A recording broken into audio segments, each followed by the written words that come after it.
I've long been a Patricia Highsmith fan.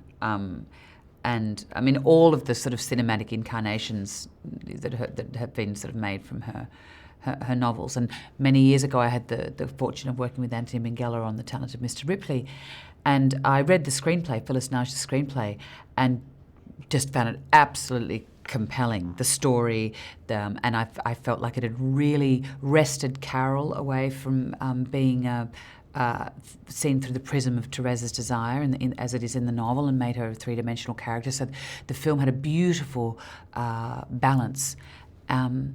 But then it needs a filmmaker to make that into a film. And there were it was on and off and up and down. A film like this, that's been around, as you suggest, for as long as this has, you feel like sometimes once it finally gets made, it's had some element of compromise involved, or we had to let something go.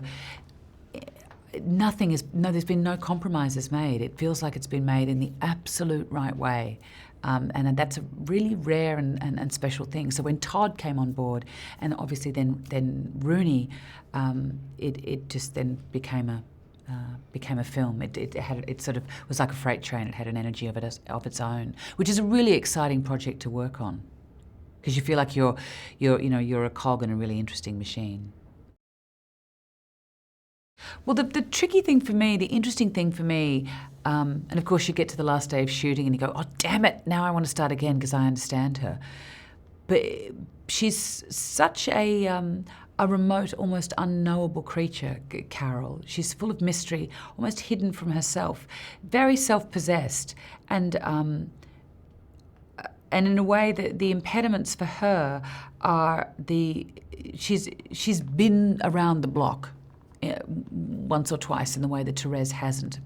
And so the age gap between the women is really important. But I think what the fragility and the kind of the sort of subtle sort of implosion that happens when she cannot be who she is. She seems so self-possessed, but yet the compromises that she's been asked to make, to give up access to her child, or she can exist in a way that she wants to exist sexually. They basically want her to go on medication. All of those compromises you see, it's like she's an Izzy Miyake dress. It's like made with one thread. You pull that, and then the whole thing starts to crumble. And so in a way, I think what I tried to do was read the end of the story, and then work backwards that way, and then sit on everything. So it was a tricky thing to keep that mystery alive.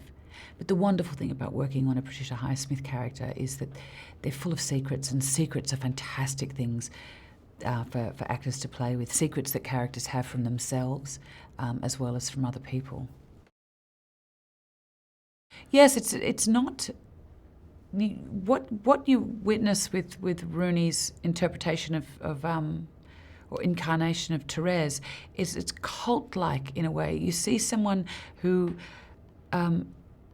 doesn't understand her feelings in the way we don't understand our feelings when we fall in love for the first time, but also doesn't understand the language for them. I mean, there was no language. She didn't even know that what she felt for Carol was love, because she was a woman. So she had no experience of that. So you witness someone almost learning how to walk, but knowing what she doesn't want.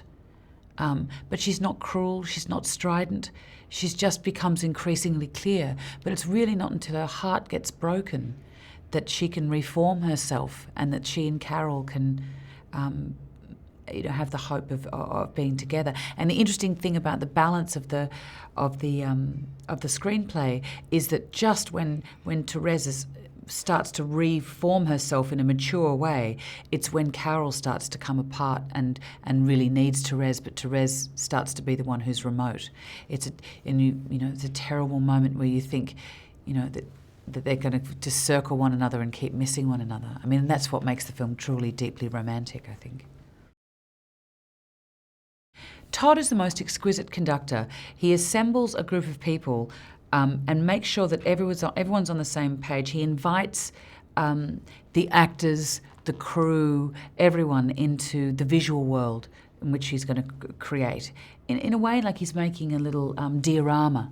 and everyone's part of it. So everyone on set feels empowered and valued and a participant, and I think that means that you have people constantly adjusting and finessing their work, without Todd feeling like he's sort of micromanaging everyone. He's got an incredible elan and ease and flow about him as a director, but he's also very very collaborative.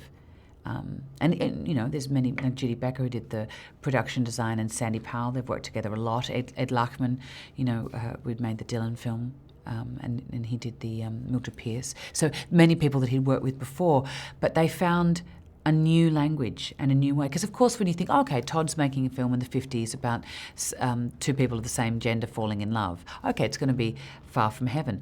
But it's an entirely different film with a very, very different texture and ambition and visual landscape. It feels in a way like it's new territory for him.